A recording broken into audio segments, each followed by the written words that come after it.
DNA ikatan kelompok kita udah ada dari 300.000 tahun yang lalu. Maka kita nggak bisa lepas dari ikatan kelompok itu, Mas. Makanya kalau orang keluar dari circle-nya, itu takut karena akan kehilangan kekuatan kelompok. Makanya sekarang orang takut keluar circle, salah satunya takut keluar kerjaan apa dan lain-lain. DNA itu masih ada sampai sekarang. Dia ngomongnya kemarin, jelek lo misalnya. Dan dia lupa. Dia udah lupa. Tapi masuk di memori nggak? Tiap bangun tidur itu diulang. Dia jahatnya sekali. Jangan-jangan aku jahatnya ribuan kali. Kenapa? Ngulang lagi gitu. Ya udah kali kalau emang orang lain meremehkan kamu ya sekali dia remehin gitu. Yang bahayanya kalau kamu meremehkan dirimu ribuan kali, itu jauh lebih bahaya pada dirimu sendiri gitu ya. That's it. Teko yang isinya teh gak mungkin keluar susu gitu, Mas.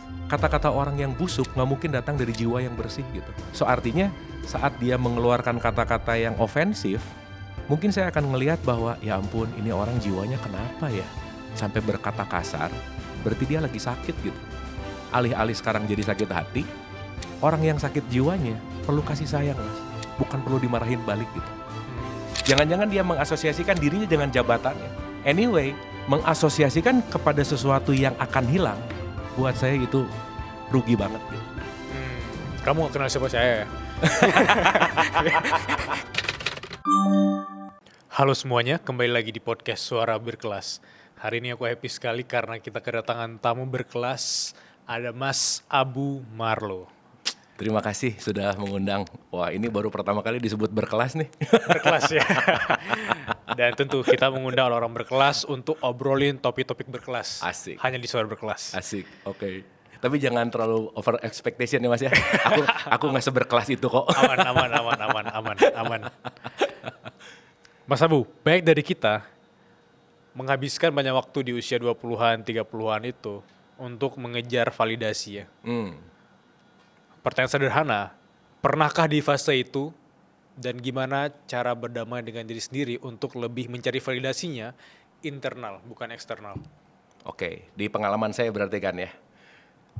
Saya rasa mungkin ya salah satu nature itu kan kita pengen memuaskan dulu keinginan kali ya, Mas ya. Karena kan kadang kita perlu kejeduk dulu untuk sadar punya kepala gitu. Yeah. Kadang kita perlu sakit dulu untuk mensyukuri nikmat sehat gitu misalnya. Nah, dalam perspektif saya mungkin kalau kita bicara tadi pelajaran kehidupan lah ya, dalam konteks ini saya rasa nggak akan ada yang udah mentok ke garis finish gitu. Cuman saya menjawab ini pun sesuai dengan kesadaran saya level saat ini sekarang. Mungkin kalau nanti kita ketemu bulan depan, 2 bulan lagi pasti jawabannya juga beda gitu. Yeah. Atau kalau kita ketemu tahun lalu juga jawabannya pasti beda gitu. Nah, dalam pengalaman saya secara subjektif bahwa saya memang dari lahir itu punya cita-cita, maksudnya gini, dari kecil tuh punya cita-cita terkenal gitu, Mas. Oke. Gitu. Which is kesampean. Yeah. Gitu, kesampean. Pengen masuk TV. Saya tuh punya bakat namanya mengentertain lah gitu kira-kira. Okay. Dan saya sadar sekali bahwa salah satu kebahagiaan dalam hidup saya adalah bagaimana saya mengentertain orang lain. Jadi kalau orang terentertain, itu tuh sesuatu banget gitu. Yeah. Makanya dari kecil tuh saya memang sadar bahwa kalau orang itu adalah demam panggung, kalau saya nggak ada panggung demam, Mas gitu. Cari panggung terus tiap hari ya? Jadi pokoknya gimana caranya pengen manggung terus aja udah gitu. Nah, dan saya menyadari bahwa keinginan demi keinginan, cita-cita demi cita-cita, harapan dan segala sesuatu yang akhirnya pelan-pelan checklistnya tuh udah mulai full gitu. At the end of the day, di puncak karir, di puncak segala sesuatu, saya mengalami yang namanya, kalau boleh pakai bahasa yang lebay, kekosongan batin gitu. Artinya, saya memberikan semua makanan ego saya, tetapi saya tidak menemukan diri saya yang sejati gitu. Makanya di situ mudah lelah, gampang marah, gampang kecewa, Mas. Jadi istilahnya sangat iritasi lah terhadap segala sesuatu yang saya sadar bahwa udah nggak benar nih gitu. Terkenal iya, duit banyak, segala sesuatu oke, tapi kenapa nggak puas gitu ya? Kenapa nggak ngerasa fulfill lah kalau kata anak-anak sekarang gitu. Nah jadi kalau tadi pertanyaan awal di usia-usia awal mencari itu, saya rasa itu pun saya alami. Dan ya kalau kita mau bicara bahwa pemenuhan ego dulu tuh memang jalan untuk menuju kepada pemenuhan spiritual lah gitu kira-kira. Kalau kita mau pakai bahasa spiritual gitu. Saya rasa gitu, Mas. Pemenuhan ego. Ya. Apa yang harus kita tahu tentang ego kita sendiri gitu? Banyak dari kita tuh tahu ego bahwa mengepentingkan diri sendiri dulu gitu. Ya, Dalam tanda kutip ego berarti aku orang yang egois. Tapi kalau aku bisa masuk lebih dalam tentang pemahaman dari Mas Abu sendiri melihat ego itu seperti apa sebenarnya? ya oke. Orang tuh kadang melihat ego tuh hal buruk gitu. Padahal ego itu literally artinya aku. Berarti segala sesuatu yang aku inginkan, yang mendrive diriku gitu. Di situ mungkin ada keinginan, ada ekspektasi. Yang akhirnya adalah ketika aku hidup, yang dimana menggunakan ego untuk hidup sebagai alat. Ini kebalikan nih. Dimana ego yang menggunakan aku, sehingga aku terus ngasih makan ego gitu. Ya. Contoh, saat satu panggung nggak puas ke panggung yang lain, saat satu rupiah nggak puas dengan rupiah yang lain, itu akan mencari sesuatu yang looping. Mungkin kalau bahasa yang keren disebut hedonic adaptation gitu. Ya. Jadi saat kita punya sesuatu, dapat sesuatu, nggak puas, next on, itu kayak red race gitu, muter terus. Nah, pada akhirnya ketika ego si diri palsu ini terus dikasih makan, si diri yang asli ini akan kelelahan dan diri asli ini akan kelaparan gitu ceritanya. Sehingga kita pengen cari terus ekspektasi kita, keinginan kita menggapai, mencapai, meraih, tapi tidak terasa utuh gitu mas bahasanya. Sehingga ego itu kalau kita bicara, kenapa tadi saya bilang nggak semua ego buruk? Karena kita mau melakukan ini juga pakai ego gitu mas. Ya. Karena drive-nya adalah keinginan gitu. Tetapi ego sama seperti pisau. Pisau bisa membuat orang luka, atau pisau bisa membuat masakan, sehingga masakan itu bisa mengenyangkan dan baik buat orang lain gitu.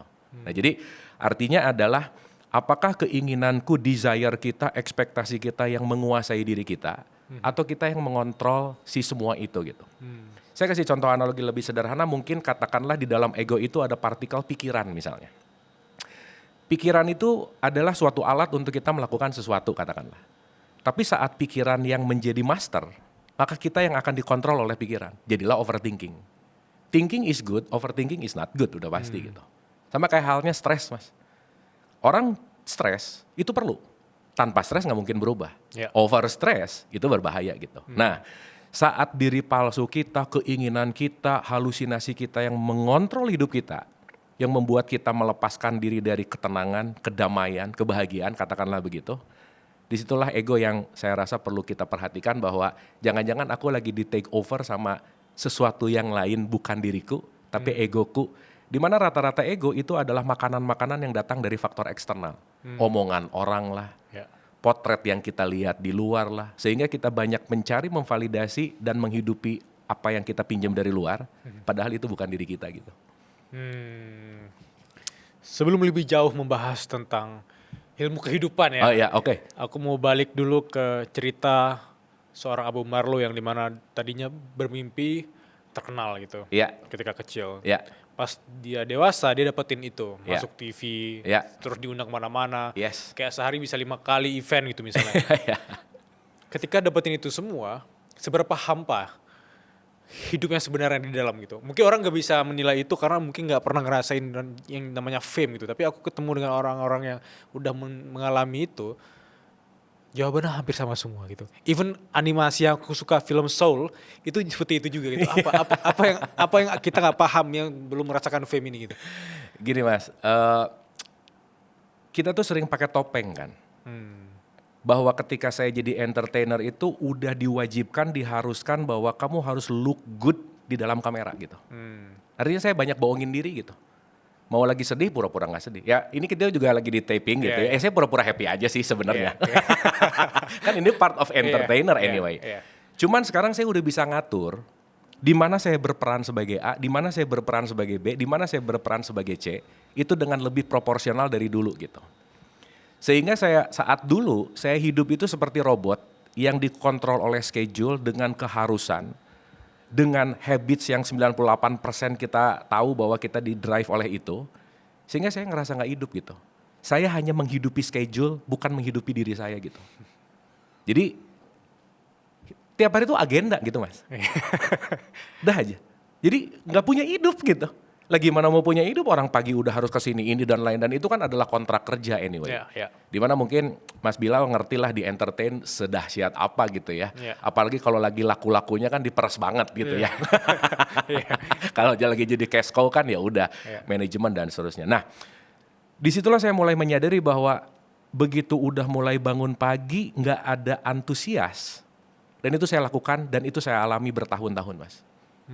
Jadi saya melakukan show, melakukan apa tuh udah gak ada antusias. Itu yang saya sebut dengan keharusan. Bukan dorongan, bukan mengizinkan gitu. Artinya saya forcing diri saya untuk show, untuk uang, untuk famous, untuk memenuhi kontrak. Tapi saya kehilangan pertumbuhan kehidupan saya sendiri untuk menikmati hidup gitu. Jadi ada kalanya kesibukan yang terlalu luar biasa, itu gak bisa dinikmati juga gitu. Gak punya waktu. Ya. Saya tuh misalkan ya sampai sekarang juga ada gitu-gitunya sih. Ya. Saya tuh seneng main drone, Mas. Jadi salah satu favorit saya itu main drone. Setiap latest drone yang ada pasti beli. Karena penasaran dengan teknologinya. Beli yang 1, yang 2, yang 3. Lama-lama ini semua disimpan di lemari sebagai pajangan. Kenapa? Gak ada waktu maininnya juga gitu. Ya. Nah, dulu itu driven bahwa saya gak punya waktu buat diri saya sendiri, itu buta banget gitu. Bahkan saya kelupaan untuk punya waktu diri sendiri yang akhirnya saya mengorbankan segala sesuatu untuk diri. Nah, mulai sadar bahwa ada yang gak beres nih gitu. Di dalam manggil, kelelahan, ada sesuatu yang nano-nano lah, chaos gitu, Mas. Kayaknya bukan ini deh. Nah, bukan ini deh, buat saya panggilan untuk move on to the next stage gitu. Kayaknya kamu udah enough di sini. Karena saya punya satu perspektif hidup ya, Mas ya. Kadang yang penting dalam hidup itu adalah kapan kita tahu ngegas dan kapan kita tahu ngerem gitu. Dan kadang ketika saya nggak ngerti waktu itu harus ngeremnya gimana, kebablasan. Akhirnya jadi nabrak-nabrak gitu. Nah udah nabrak-nabraknya keseringan, dampaknya udah mulai ke fisik, udah mulai stres, depresi. Saya pernah mengalami itu berbulan-bulan, Mas, nggak bisa keluar kamar lah. Wah, udahlah ya dalam kondisi itu. Dan realize bahwa selama ini aku mencari sesuatu di luar, tapi aku tidak mengenal siapa diriku yang di dalam gitu. Itu sih poinnya, Mas. Udah. Oke. Aku lagi sibuk nulis. So bagi teman-teman yang juga lagi aktif nulis dan mau hasilin 2-3 digit sebulan dari nulis dan kalian gak tahu caranya, tenang. Aku ada satu website simple yang bisa bantu kamu monetisasi hasil tulisanmu. Karena aku udah ngerasain dari nol sampai di fase sekarang tulisanku dibutuhin oleh banyak orang. Fitur blog di LinkedIn bisa jadi solusinya.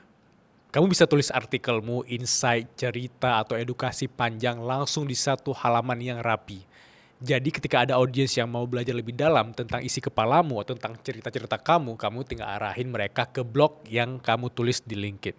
Daripada kamu harus balesin DM satu persatu, WA satu persatu, kamu tinggal balas aja. Aku udah nulis kok di LinkedIn. Lebih praktis, lebih profesional, dan konten kamu atau tulisan kamu tuh jadi punya rumahnya sendiri. Karena kadang ya, yang kamu butuhkan itu bukan cuma kontenmu atau tulisanmu yang viral dan rame, tapi konten atau tulisan yang bisa terus ditemukan oleh audiensmu. So, langsung aja cobain fitur blog di LinkedIn. Aku penasaran di fase kebentur tadi ya. Ketika udah ada tamparan atau benturan yang dimana aku pikiran oke, harusnya aku masuk ke stage lainnya gitu. Stage yang mungkin lebih mengenal diriku sendiri gitu. Apa harga yang harus dibayar di fase ketidaknyamanan itu gitu. Apakah waktu itu kontraknya diselesaikan semua atau schedule-nya malah tiba-tiba diganti atau seperti apa fasenya. Karena aku yakin banyak juga teman-teman sekarang yang mungkin mau, let's say ada yang mau resign, ada yang kemudian mau menghentikan kontraknya karena dia nggak ada lagi waktu untuk dirinya sendiri gitu. Apa harga, apa pajaknya? Pajaknya adalah kehilangan banyak uang udah pasti. Tapi mendapatkan ketenangan. Dan life is all about paradox saya rasa gitu. Karena di saat itu saya mulai menyadari bahwa banyak uang belum tentu tenang. Gitu kira-kira. Jadi kekurangan memang secara finance memang berkurang drastis, tapi saya punya waktu untuk nge-build something new gitu. Karena di situ udah titik jengah di mana udah nggak ada antusias gitu, Mas. Mungkin Mas Bilal akan mengalami suatu saat nanti begitu mau syuting Suara Berkelas udah malas gitu. Semoga tidak. Semoga tidak. Gak mungkin. udah. Cuman urusan waktu aja. Iya, udah episode 200 aku takut banget ada momen itu tapi bismillah, enggak. Aku punya podcast yang jumlahnya 499 episode dan I know saat itu saya harus selesai. Gitu, Mas. Dan aku tahu kalau ini dilanjutin juga nggak terlalu bagus juga gitu. Karena it's time to finish. Daripada gini, ada satu bahasa gini. kalau kamu tidak mentirakatkan dirimu, semesta akan memaksa kamu untuk tirakat gitu. Artinya kalau kamu tidak membuat batasan sehat, maka sakit akan datang untuk mengingatkan kamu untuk sehat gitu. Nah saya menjaga sebelum titik waktunya harus sakit, mending berhenti duluan gitu kira-kira. Saya belajar dari pengalaman yang dulu, saya harus sakit dulu, depresi dulu, baru balik kanan gitu. Analoginya gini mas, let's say dari Jakarta mau ke BSD lah ya, Ya. salah tol. Udah tahu nih harusnya keluar tolnya di sini. Tapi karena ya udahlah, nanti lagi, semakin jauh melangkah, kos baliknya akan lebih mahal. Gitu.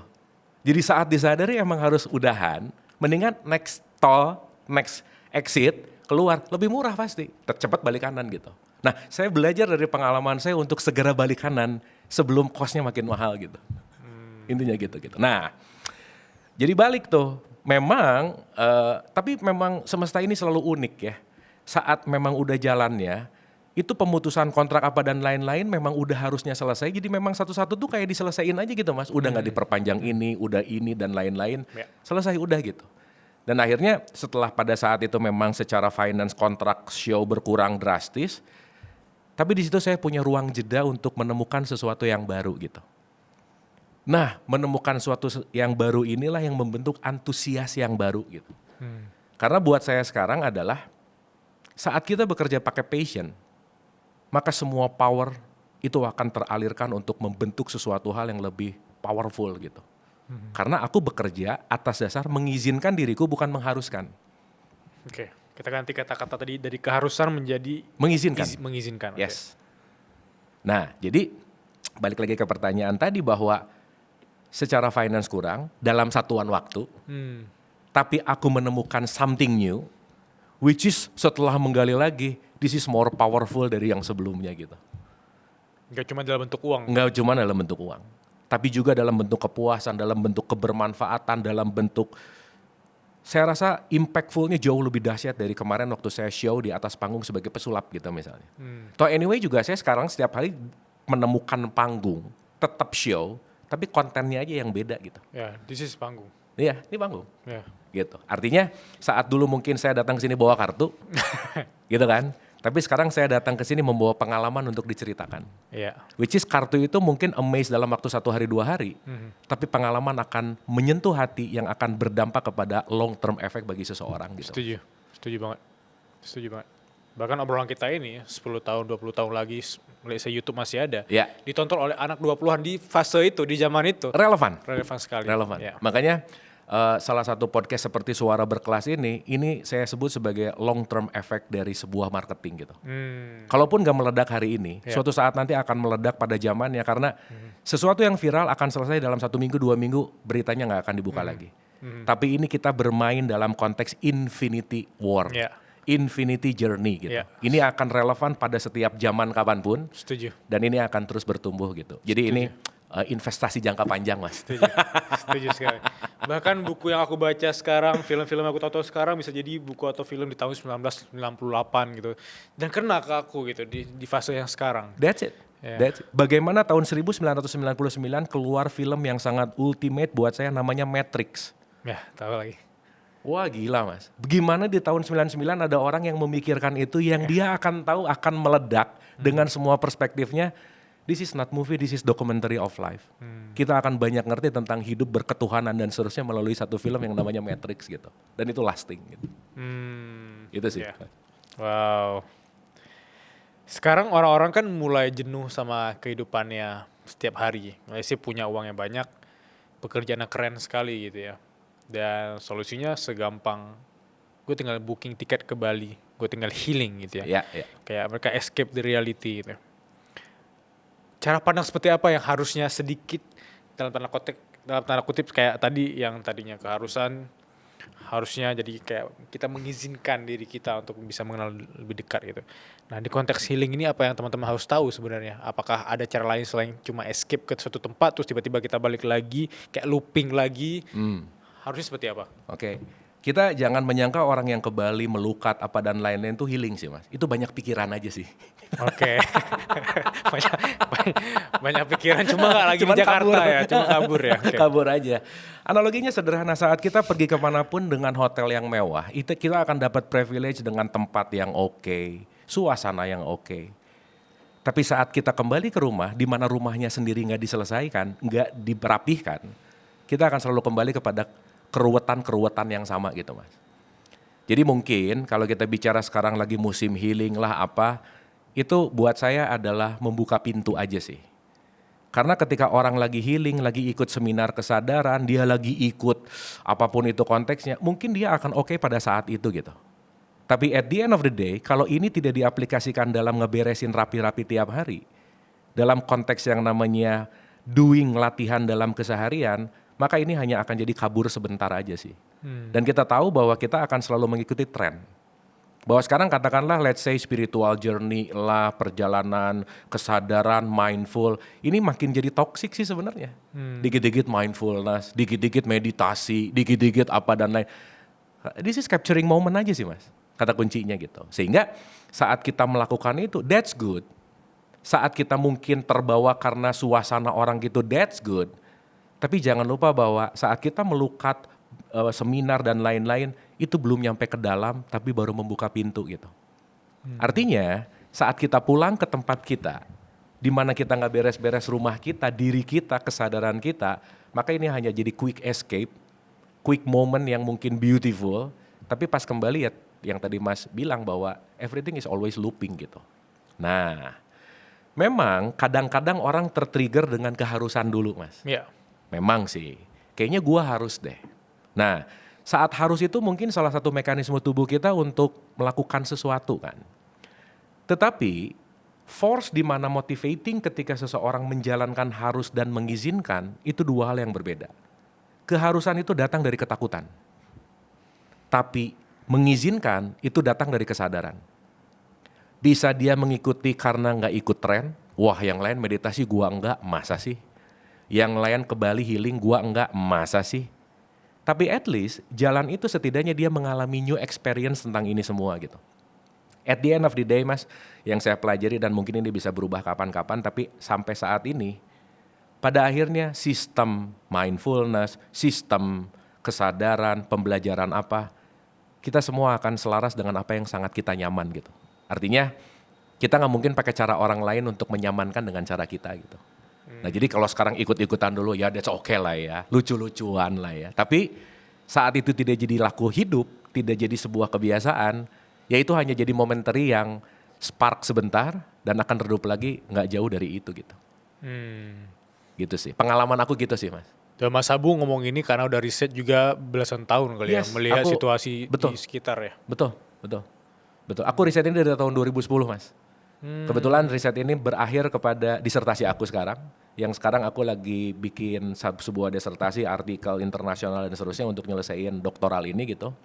Yang akhirnya, oh ternyata perjalanan A, perjalanan B itu segala sesuatunya menjadi indah ketika kita mengalir aja gitu.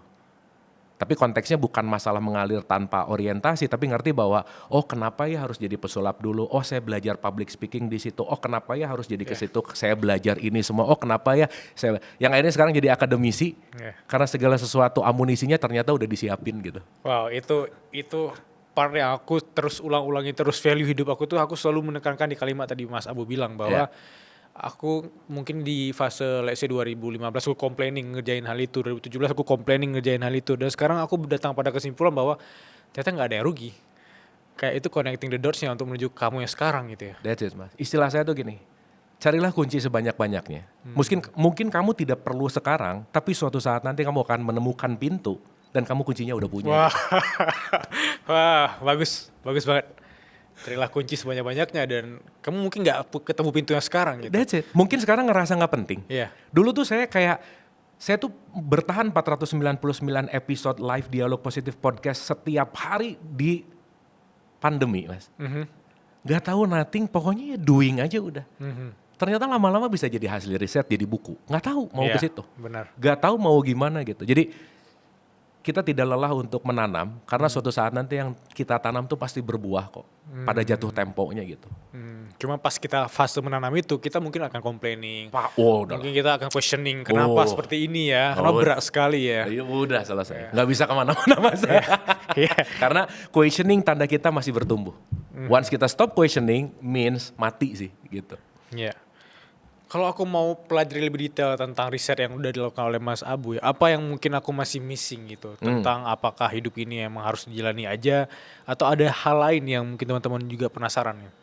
Oke, mungkin satu hal yang perlu kita sadari karena kalau ngomongin masih ada yang missing, saya rasa kita semua masih missing sih.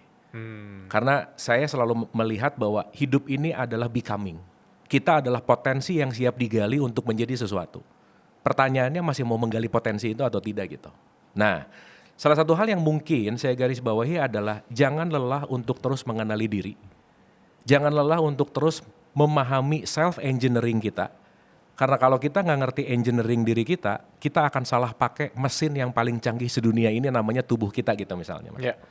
Mesin yang paling keren namanya pikiran, perasaan, emosi gitu. Artinya saat mungkin kita sekarang nggak kenal gimana cara pikiran bekerja misalnya. Saat aku tidak bisa mengetahui emosi aku ada di mana, perasaan aku seperti apa.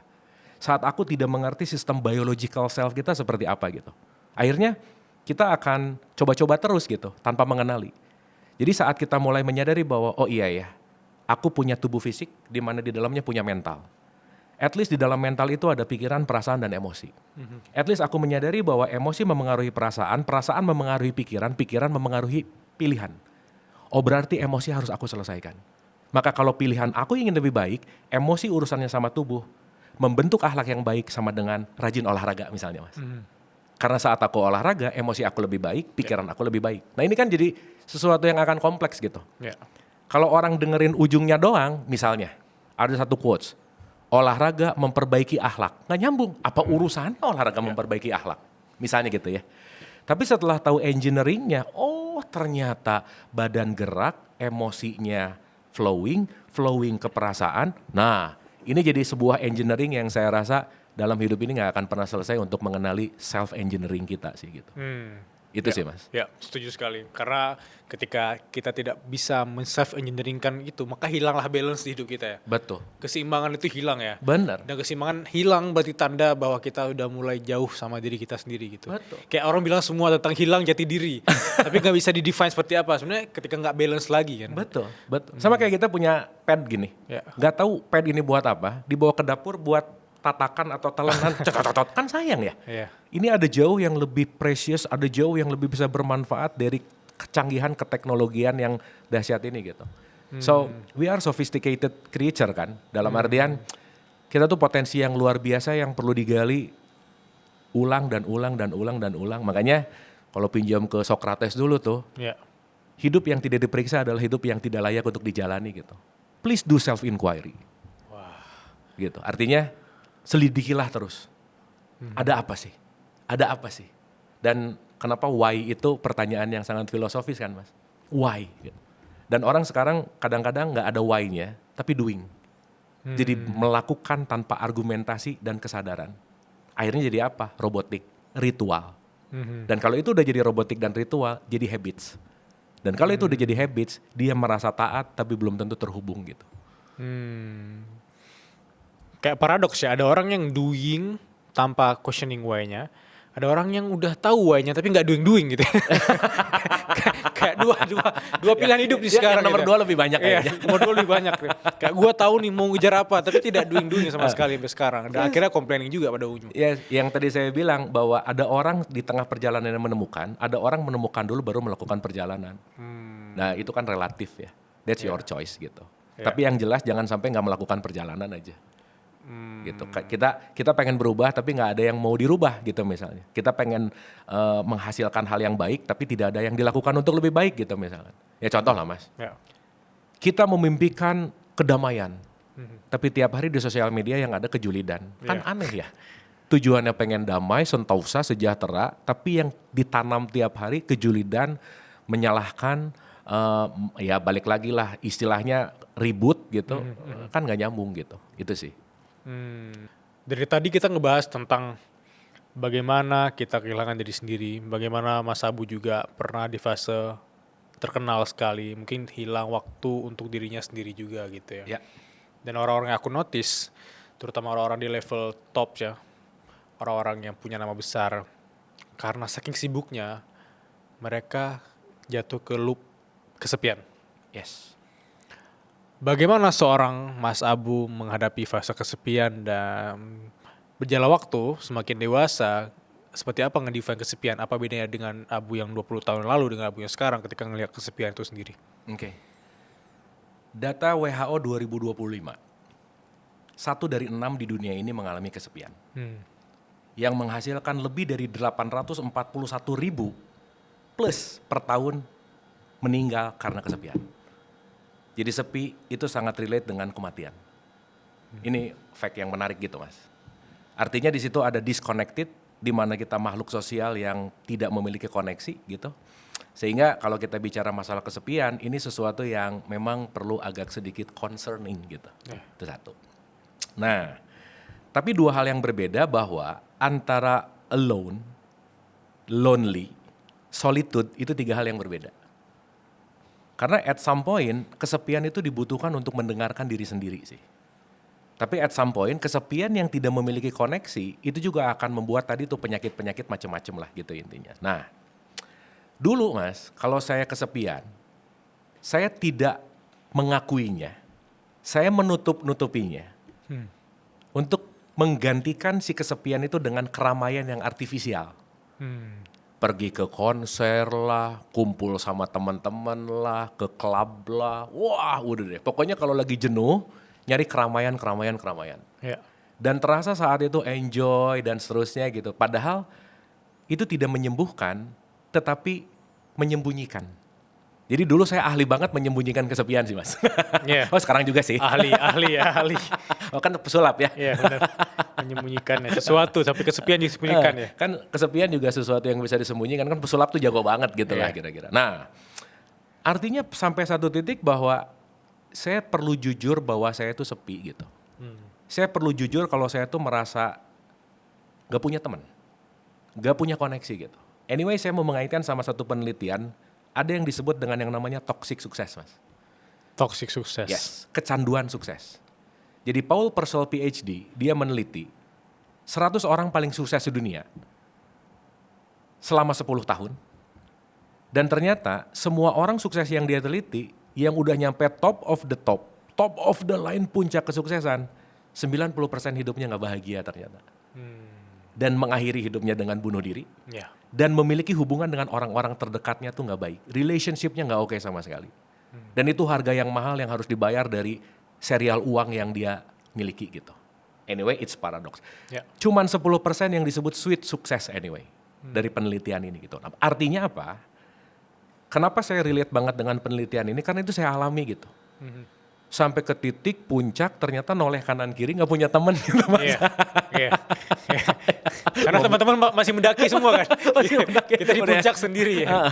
Udah macam-macam lah gitu. Dan yang menarik adalah saat kita gini, di sekarang ketemu circle yang satu frekuensi itu anugerah banget Mas. Setuju sekali. Karena saya jujur ya, dalam perspektif subjektif saya tuh banyak banget ngobrol-ngobrol sesuatu yang artifisial, yang susah untuk nyeritain apa sih sudut pandang saya yang sebenarnya gitu. Karena kalau saya jujur, banyak orang yang gak mau denger juga sih gitu. Iya. Ini aneh lu gitu. Iya. Kalau ada yang denger aneh nih, gila sih. Aneh nih, gila nih, gak masuk akal nih, gak bener nih, gak apa. Nah itu kan perlu perlu circle yang sangat relate gitu intinya. Dan saya menyadari bahwa kita nggak bisa lepas dari pertemuan frekuensi sih.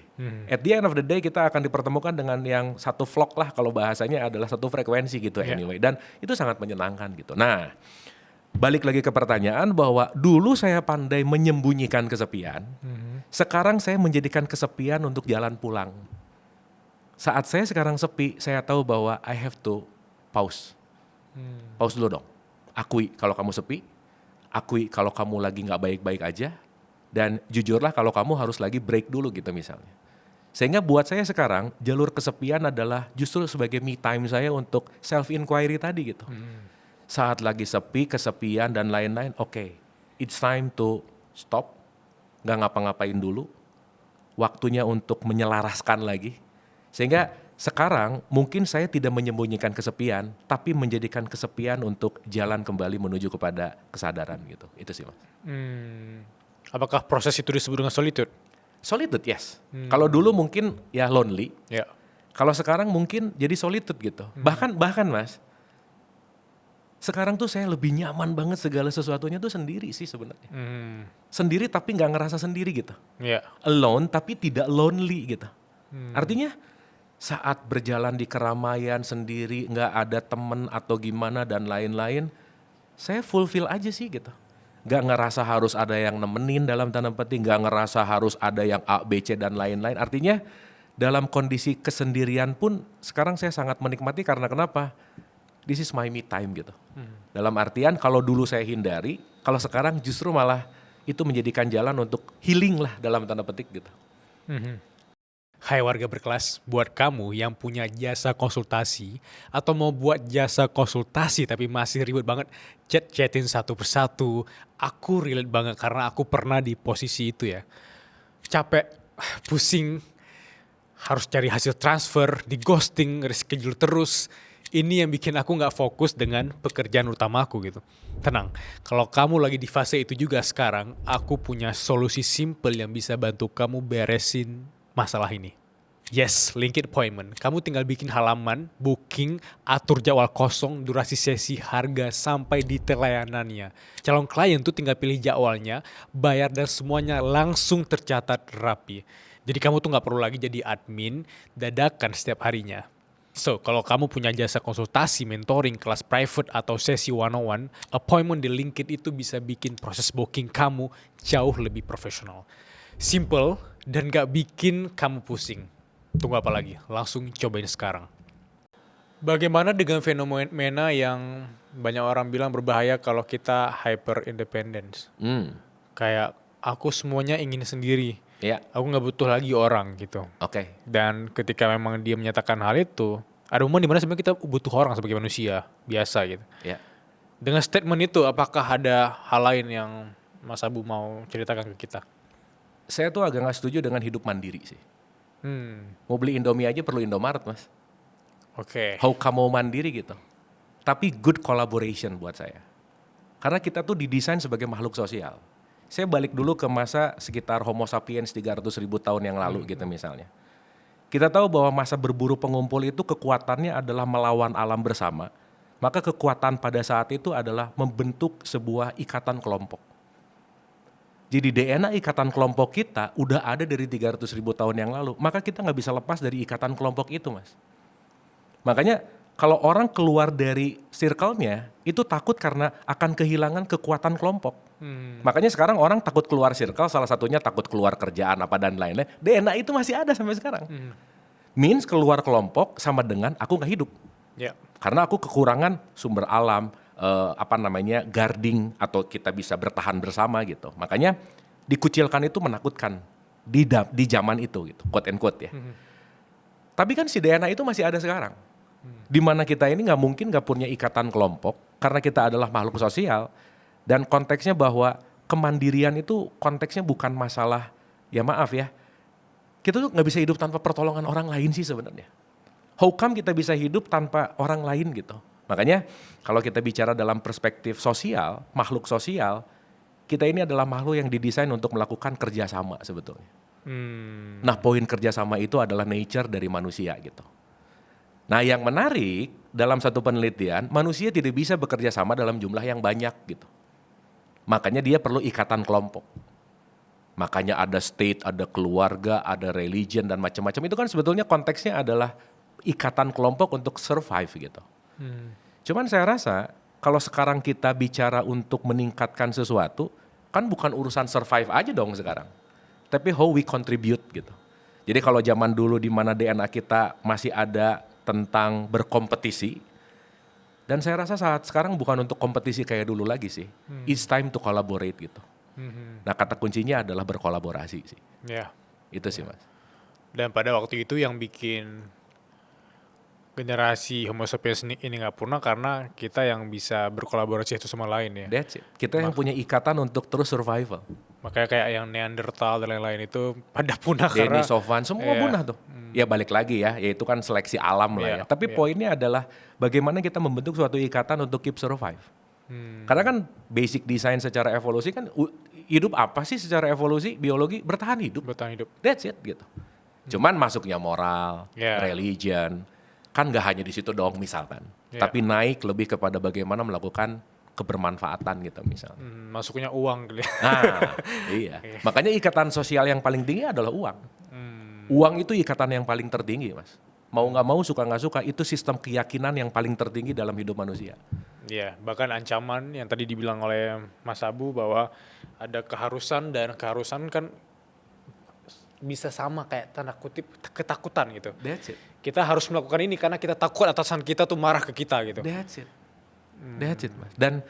Dan orang yang menjadi mandiri, sebetulnya dia bukan pengen menjadi mandiri, tapi takut luka yang sama. Karena saat dia dependen sama orang lain dilukai, dia nggak mau lagi hal yang luka yang sama, makanya dia milih mandiri aja deh gitu. Karena gua nggak mau dilukai lagi gitu misalnya. Misal, Iya, iya. contohnya. Banyak teman-teman yang komen di Instagram kita bahwa menanyakan tentang aku nggak bisa move on gitu ya. Iya. Karena aku pernah dilukai, That's tanda kutip dilukai gitu. Betul. Makanya aku ingin menyendiri sampai kayak ada teman-teman yang bilang aku udah 40 belum nikah segala macam karena pernah dilukai di usia dia 32 gitu. Betul. Dan itu pilihan hidup. Nah, balik lagi Mas, balik lagi ke self engineering. Pertanyaan dilukai itu kan menarik ya. Iya. Apakah aku dilukai atau luka yang baru aku sadari, itu dua hal yang berbeda. Contoh, saat orang lain ngejelekin kita bisa sakit hati, Mas. Pertanyaannya, apakah omongan dia yang membuat kita sakit hati atau luka yang udah lama diingatkan dengan omongan itu? Karena wound-nya udah ada within yang kita nggak sadar sampai dia ngomongin sesuatu sama kita. Maka saya menyadari satu konteks di mana orang semenyebalkan apapun, sebenarnya dia lagi ngingetin ada luka loh di sini. Mas Bilal pesan GoFood, si abang-abangnya datang, mencet bel di luar. Tapi kan bunyi belnya di dalam ya. Ya. Jadi orang yang kita anggap melukai, dia cuma push the button untuk ngingetin bahwa di dalam lu tuh ada luka. Ya. Jadi ya sorry itu saya ya, kalau dalam perspektif ini gitu bahwa tidak ada orang yang bisa melukai kita kalau kita tidak mengizinkan, itu nomor satu. Ya, wow, good point. Yang kedua, jangan-jangan emang lukanya udah ada, dia datang sebagai pengingat. So at the end of the day Mas, kita akan berterima kasih sama orang yang paling kita benci. Karena tanpa mereka nggak akan ada suara berkelas, titik. Wah, benar. Kenapa kita bikin suara berkelas? Karena banyak hal yang aku tuh penasaran banget, banyak problem yang aku nggak bisa pecahkan dan aku ingin mengundang orang. Dan kenapa ada conversation ini? Karena ada ratusan dan ribuan orang yang menitipkan pertanyaan-pertanyaan atas luka dan problem dia gitu. That's it. Di komentar, di DM, dan That's it. justru aku bertanya lagi ke orang yang pernah punya luka itu. Yes. Dan mereka perlahan udah sembuh dari fasenya gitu. Betul. Jadi gak ada yang bisa nolong kita selain kita menyelesaikan luka sendiri sih Mas. Ini adalah perjalanan yang tidak bisa diwakilkan. Selama kita gak ngerti cara ngeberesinnya, selama itu pun luka gak akan pernah selesai gitu. Itulah kenapa kalau Rumi selalu mengatakan luka adalah tempat cahaya masuk. Kalau kamu tidak terluka, gak akan ada entering light consciousness kepada kamu gitu. Paradoksikal gitu.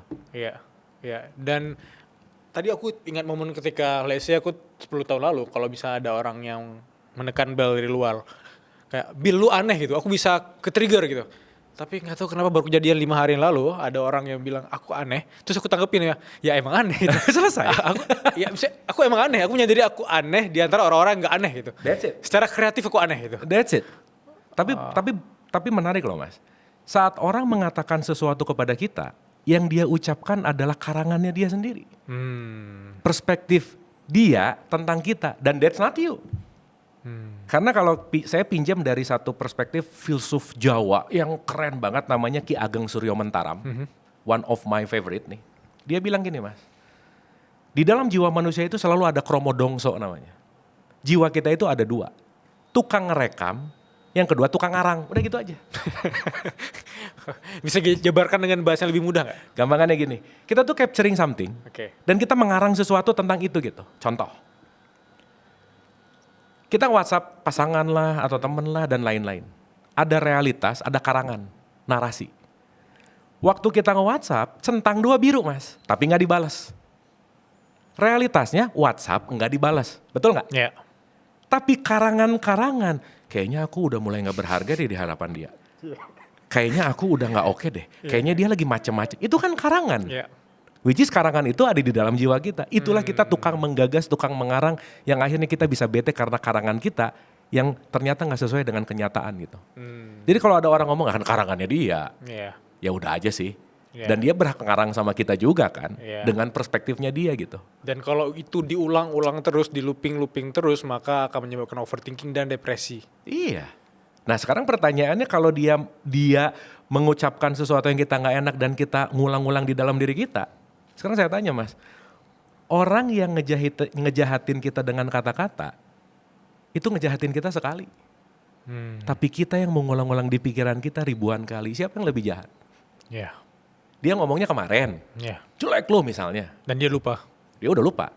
Tapi masuk di memori nggak? Tiap bangun tidur itu diulang.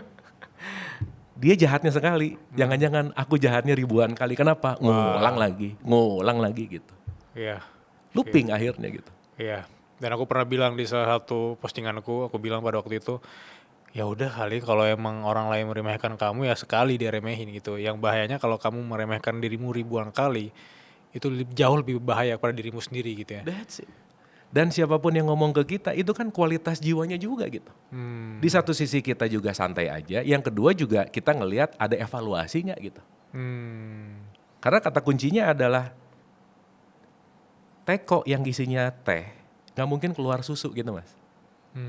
Kata-kata orang yang busuk nggak mungkin datang dari jiwa yang bersih gitu. Setuju sekali. Gak mungkin gitu. So artinya saat dia mengeluarkan kata-kata yang ofensif, mungkin saya akan ngelihat bahwa ya ampun ini orang jiwanya kenapa ya sampai berkata kasar, berarti dia lagi sakit gitu.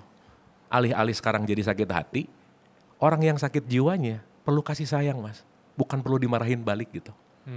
So that's why ya itu tadi self engineering tuh di situ gitu butuhnya mas. Benar. Gitu. Benar. Gitu. Jadi saya selalu bilang gini sih mas, bumi ini kan rumah sakit jiwa gede lah. Titik udah. Ya, semua penduduknya tuh sakit jiwa dengan kadarnya masing-masing. Jadi kalau ketemu orang nyebelin sesama pasien rawat jalan, dia sakit, gua sakit ya. Udah. Cuma mungkin belum nemuin dokter aja sih. Dokter sakit jiwa juga gitu misalkan quote and quote gitu. Wah, analogi menarik ya. Gak pernah kepikiran bahwa bumi ini adalah tempat di mana banyak orang sakit jiwa dan sebagian orang sakit jiwa ada yang sembuh loh. Oh iya. Iya kan? Pertanyaannya, orang yang masuk rumah sakit jiwa dan sembuh, apa coba mas yang ada di pikiran dia? Aku pengen pulang, karena ini udah bukan rumah. Jadi kalau di pasien rumah sakit jiwa udah mulai pengen pulang, nggak mau sembuh nih. Karena kalau masih betah, dia lupa bahwa itu bukan rumahnya gitu. So we need to come back home, the real home, quote and quote gitu. Kalau aku highlight kata pengen pulang tadi, berarti tuh ketika dia menyadari di fase dia kebentur, ketika dia memeriksa dirinya sendiri dan dia berani melewati fase tidak nyaman untuk jadi versi lebih baik. Apakah itu sembuh? Pasti mas. Karena gini, aku pengen pulang kalau diartikan supaya tidak abstrak adalah aku mulai memilih apa yang aku inginkan, bukan untuk mengikuti apa yang orang lain katakan. Means pulang gitu. Tidak menyimpan remote control bahagia kita di orang lain gitu. So kita nunggu dia mencet baru kita happy. Ambil remote controlnya. Happiness is my own choice gitu. Nah that's coming home gitu. Aku pernah mencatat tulisan dari Mas Abu yang bilang bahwa kebahagiaan sejati itu tuh bukan saat kita mendapatkannya. Yes. Tapi saat kita berani melepaskan sesuatu gitu. Letting go. Terkesan sangat kontradiktif tapi coba jelaskan lagi dengan bahasa yang mudah dipahami. Iya gini mas. Kita kadang susah ngebedain mana senang dan bahagia. Gitu, pleasure lah. Seneng gitu. Ada satu perspektif di mana yang disebut dengan yang tadi ya, hedonic adaptif. Kita tuh punya otak di mana dia bisa secara neuroplasticity, dia bisa beradaptasi. Let's say. Mas Bilal pasti pernah ngerasain lah pengen banget handphone baru, seminggu happy, ya sisanya lempar-lempar aja sih. Gitu. Artinya kita udah cukup dan puas dengan sesuatu karena kita wanting more. Mode wanting more dalam otak kita terus kita pencet, dopamin terus keluar dan kita susah untuk merasa enough gitu misalnya. Nah, dalam perspektif saya, Happiness itu bukan masalah aku senang, tapi aku puas dalam tanda petik, lepas dalam tanda petik. Dimana konteksnya bukan aku getting, tapi begitu aku melepaskan, aku lagi melepaskan beban kemelekatan sebenarnya. Saat sudah tidak melekat, disitulah kebahagiaan terjadi gitu. Makanya kalau mau bahasa gampangnya, waktu kita ngasih atau ngebantu orang tuh kan happiness luar biasa, Mas. Kita lagi melepaskan kemelekatan untuk sesuatu, let's say saya melekat sama uang dan uang ini saya lepaskan untuk membantu orang lain. Kemelekatan itu yang melepaskan beban sesuatu yang ternyata saya melekat banget nih sama yang saya pegang gitu. Dan akhirnya Mas, kenapa saya bilang letting go itu adalah happiness? Once kita letting go, mau lagi dalam keadaan oke, diterima letting go. Mau dalam keadaan gak oke, juga diterima. Karena problem manusia saat di atas takut di bawah, saat di bawah gak mau naik ke atas gitu. Padahal hidup itu kan selalu begini gitu. Tapi saat kita, katakan lagi nih lah, kalau ngelihat roda si Delman gitu ya, kan gini deh, di atas ke bawah, bawah ke atas. Tapi ada satu titik yang gak pernah ke atas ke bawah, itu titik porosnya Mas. Mau gimana pun, poros itu gak pernah di atas di bawah. Dan titik poros itulah analogi bahwa letting go. Dalam kondisi apapun aku terima dan aku lepaskan karena aku siap untuk next menuju kepada next chapter gitu intinya. Kata kuncinya ada di situ gitu. Bagaimanapun juga hidup harus terus berjalan ya. Oh iya. Dan baru beberapa hari yang lalu aku ketemu dengan temanku yang kehilangan sosok orang terdekatnya. Ya. Dan dia bilang ke aku, padahal aku cuma ngechat dia untuk kasih semangat gitu ya. Ya.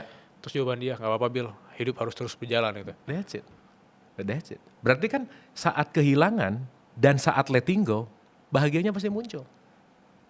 Karena letting go-nya itu adalah skill untuk kita stay happy gitu. Yang membuat kita tidak bahagia adalah melekat. Di mana kemelekatan ini terjadi biasanya lawan antara ekspektasi dan realitas nggak terjadi gitu Mas. Pengennya A, kejadiannya B. Yuk, dan itu bikin kita kecewa ya. Kecewa pasti. Tapi saat ada letting go, pengennya A, kejadiannya B, A-nya lepasin aja udah.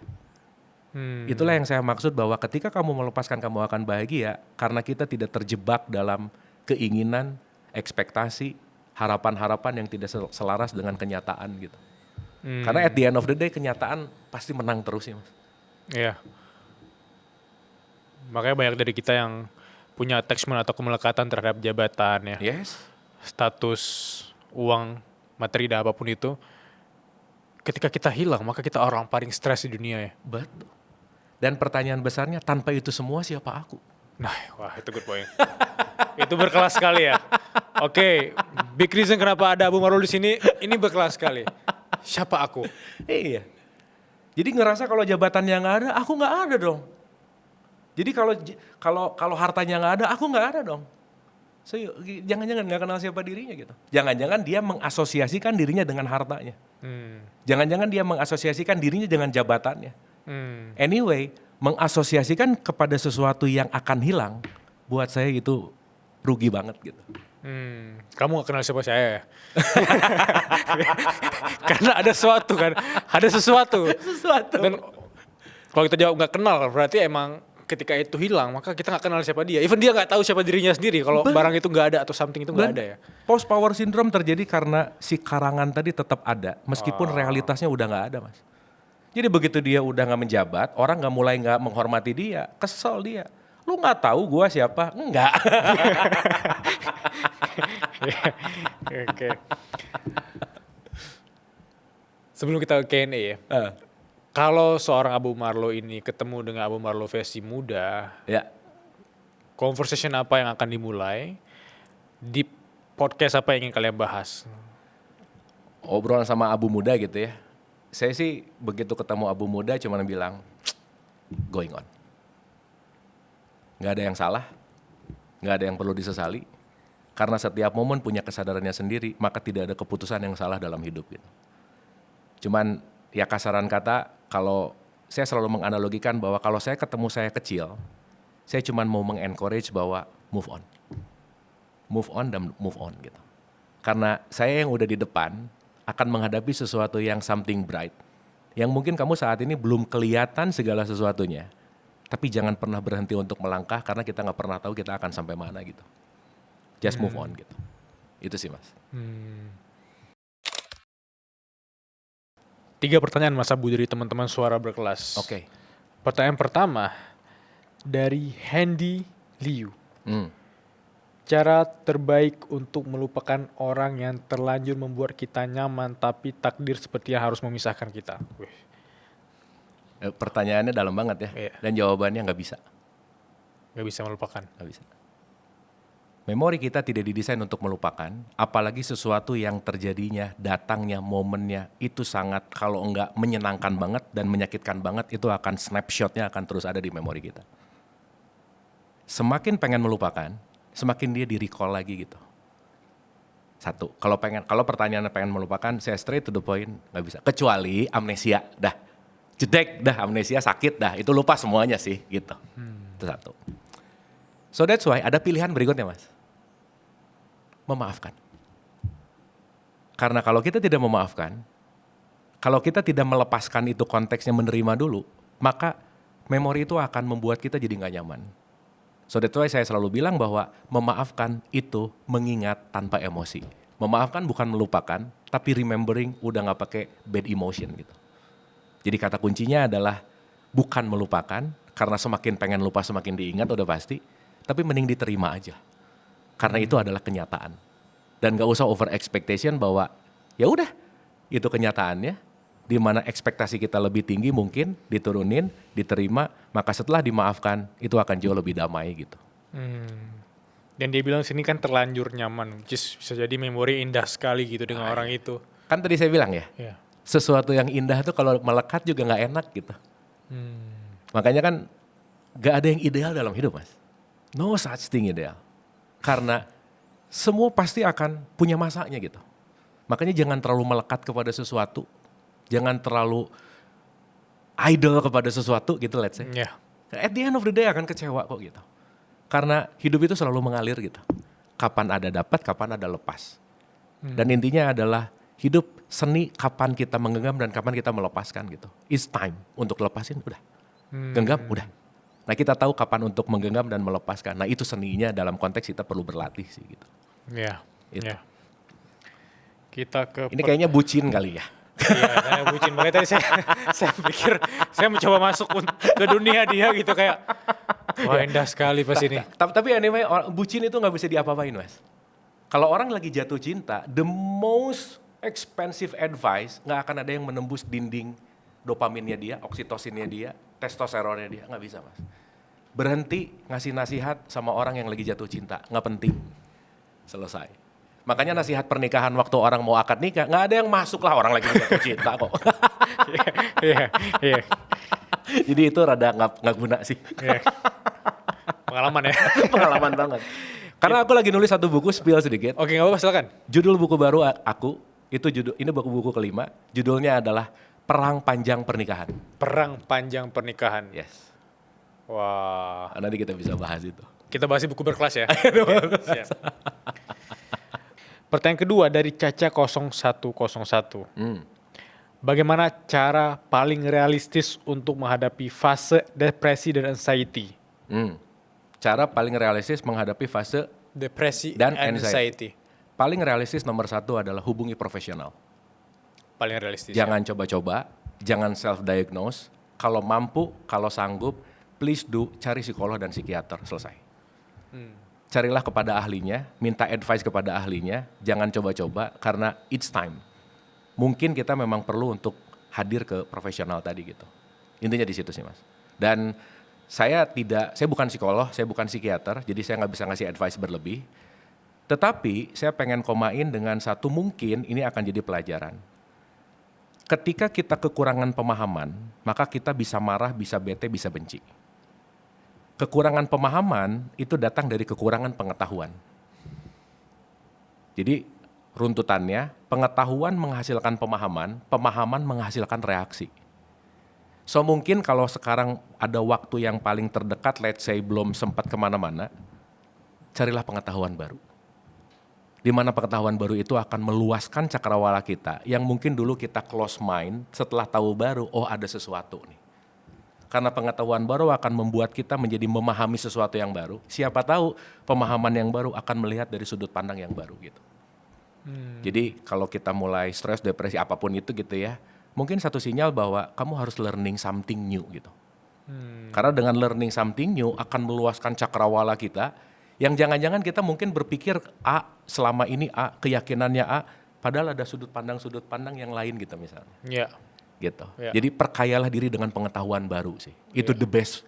Cepatnya ada di situ gitu. Setuju sekali, dan itu yang masih aku terapkan di usia 20-an sekarang. Kayak aku yakin pasti banyak banget blind spot yang aku kadang butuh dari orang. Yes. Soalnya ini adalah privilege-nya aku untuk punya podcast ngobrol sama orang-orang yang bisa memperkaya wawasan aku dan teman-teman yang menonton gitu. That's it. Dan aku menggarisbawahi lagi ya Mas ya, karena ini salah satu titipan dari teman-teman psikolog dan psikiater, masyarakat kita tuh kurang aware terhadap ini. Karena datang ke psikolog dan ke psikiater itu masih dianggap sesuatu yang tabu.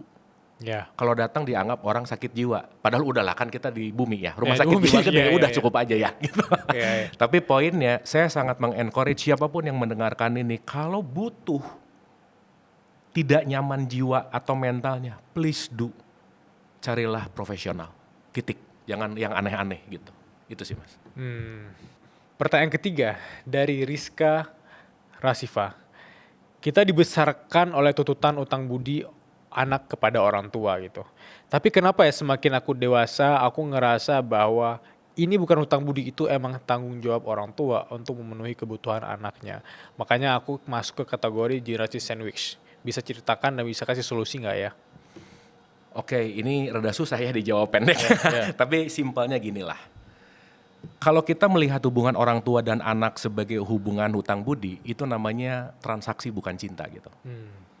Karena saat anak dilahirkan nanti harusnya, nah kamu udah dilahirin ya, nanti mama harus gini atau papa harus gini, itu namanya transaksional gitu. Artinya gini Mas, sesuatu yang transaksional di situ pasti akan kehilangan pure atau kemurnian yang namanya welas asih sih. Sehingga kalau kita bicara dalam perspektif ini, jangan lupa bahwa orang tua dan anak dua-duanya adalah teman bertumbuh untuk hidup di masa sekarang gitu. Artinya kalau kita masih ngelihat ini orang tua, ini anak, ini yang lebih tua, ini yang lebih muda, ini yang harus nurut dan lain-lain, lupa bahwa dua-duanya adalah becoming person yang dua-duanya masih perlu yang namanya belajar gitu. Makanya kenapa orang tua disebut orang tua, alasannya cuma satu, karena dia lahir lebih dulu. Dia punya pengalaman lebih banyak, tapi belum tentu benar. Belum tentu lebih baik. Belum tentu gitu. Itu satu. Yang kedua, kalau saya pakai wisdom secara, let's say, pinjam dari perspektif teologis, anak tidak lahir dari ibunya, tapi anak lahir melalui ibunya. So, anak bukan properti kamu gitu. Di mana setiap anak itu pasti punya benih yang siap tumbuh dengan benihnya itu sendiri.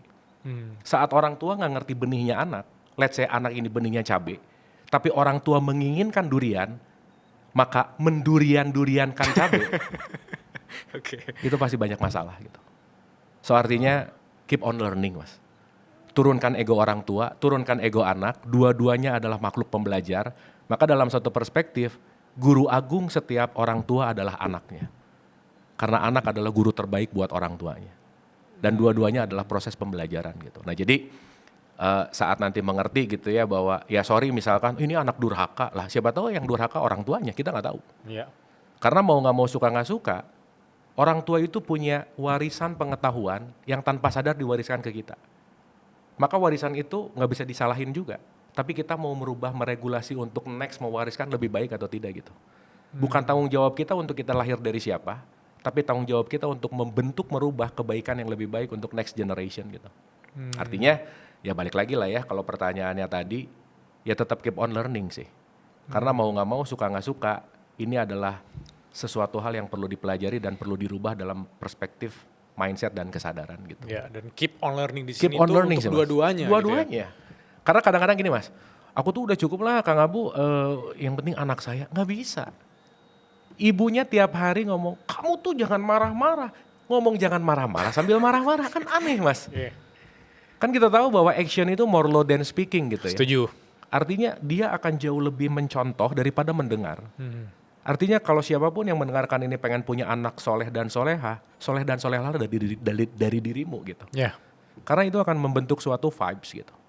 Nah artinya kalau di dalam berubah, di luar akan pelan-pelan ikut berubah gitu. Iya. Jadi start from self gitu. Tapi aku suka sekali tadi kata-kata kayak orang tua yang menduriankan anaknya, padahal anaknya tuh potensi jadi cabai yang akan mahal sekali bahkan ya. Dahsyat Mas. Contoh, ini banyak banget. Mas Bilal tahu ya 90% orang masuk kuliah di Indonesia itu salah jurusan. Karena tuntutan orang tua. Intervensinya dari situ. Bapaknya dokter, anaknya bakatnya melukis. Pelukis di dokter-dokterin kan stres Mas. Gila gak? Makanya dia mungkin nyelesain sekolah dokter apa, udah deh kasih sertifikat ke bapaknya, bukan passion gua kok gitu. Berapa persen anak yang stres gara-gara orang tua yang tidak mengerti benih anaknya. So that's why saya rasa kita perlu mengerti benih anak kita, karena anak bukan properti, bukan warisan luka yang dulu aku gak gini, anak saya harus gitu. Karena mereka punya jalan hidupnya sendiri-sendiri, silabusnya sendiri-sendiri, path-nya sendiri-sendiri. Dan kita hanya didesain untuk teman bertumbuh bersama sih. Tapi kan ada orang tua yang bisa bilang kayak, lah saya dari kecil menyekolahkan dia karena saya tahu dia bakat di sana gitu ya. Tapi ketika dia umur 20 tahun dia tiba-tiba membelot dengan bakat atau potensi barunya, kan dia durhaka gitu. Saya dari kecil udah invest dia ya gitu. Berarti dia transaksi orangnya. Berarti dia bukan dengan love gitu. Karena masih menuntut sesuatu in return kan. Iya, atau kayak ada orang yang dengan luka lama, misalnya saya pernah baca artikel yang ayahnya tuh nggak sukses-sukses banget di sepak bola gitu ya. Karena dilihat, wah gue harus sukses nih. Mungkin cara dengan anak gue masuk sekolah sepak bola, anaknya sukses gitu ya. Iya. Itu beda konteks, karena Anda nggak pernah questioning mungkin ya. Benar. Dan mungkin saat itu terjadi emang bibit anaknya juga bibit pemain bola kan. Kita nggak tahu Mas. Iya, ya. Kan banyak juga ya studi kasus di mana kayak ayahnya tuh atlet top dunia, anaknya yang pada gagal-gagal semua ya. Iya, kan belum tentu gitu. Iya. Ya mungkin dia pada saat itu euforia lah apa, tapi dia kan tidak menemukan passion kan. Karena driven tertinggi itu adalah passion sih. Karena once kita bekerja dengan passion, itu sangat powerful Mas. Dan passion di sini dikategorikan sebagai kita tuh rela menderita sekali untuk kerjain hal itu terus, mau itu gagal, tapi kita tahu bahwa kita sedang ke sana ya. Betul. Karena patio itu kan menderita artinya. Iya. Mau menderita gimana pun rela melakukan, berarti kan seneng banget gitu kira-kira. Itu poinnya. Mau nggak dibayar, mau nggak dapat apa-apa, tapi I enjoy this. Simple Mas. That's passion gitu. Makanya di opening podcast ini passionnya seorang Abu itu entertainer ya. That's it. Sampai sekarang masih ya. Iya. Tapi dengan format yang berbeda ya. Dengan format yang berbeda. Gitu. Wah, seru banget. Dari aku yang terakhir. The worst advice yang pernah Mas Abu terima. The worst advice. Advice yang menurut saya paling pret adalah gak ada yang gak mungkin. Gak ada yang gak mungkin. Itu gak realistis. Dadu itu 6, gak mungkin ada 8. So mari belajar realistis bahwa banyak kok yang gak mungkin. Dan yang kedua, positive thinking aja. Wah itu worst advice buat saya. Karena once terlalu positive thinking, akan toxic positivity, maka sulit menerima kenyataan. Let's say, lagi duduk nih ada asap. Udah Mas positif aja ya, ada sate. Padahal kebakaran. Nah over positive thinking will kill you juga gitu. Sama kalau kata Queen, too much love will kill you gitu. Too much love will kill you, dan terlalu berlebihan di hidup ini juga akan pelan-pelan membawa kita ke fase terburuk ya. Betul. Semuanya serba berlebihan. Mungkin satu final statement sebelum kita mengakhiri dialog ini Mas. Pertama, terima kasih banyak. Podcast yang baik itu bukan siapa narasumbernya, tapi siapa yang memantik narasumber untuk berbicara.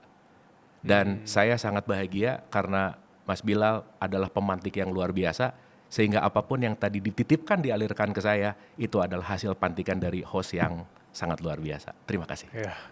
Dan apinya kita padamkan dulu karena sudah selesai obrolan hari ini. Terima kasih banyak Mas Abu, sudah seru berkelas. Makasih semua teman semuanya. Thank you. Sehat terus. Terima kasih.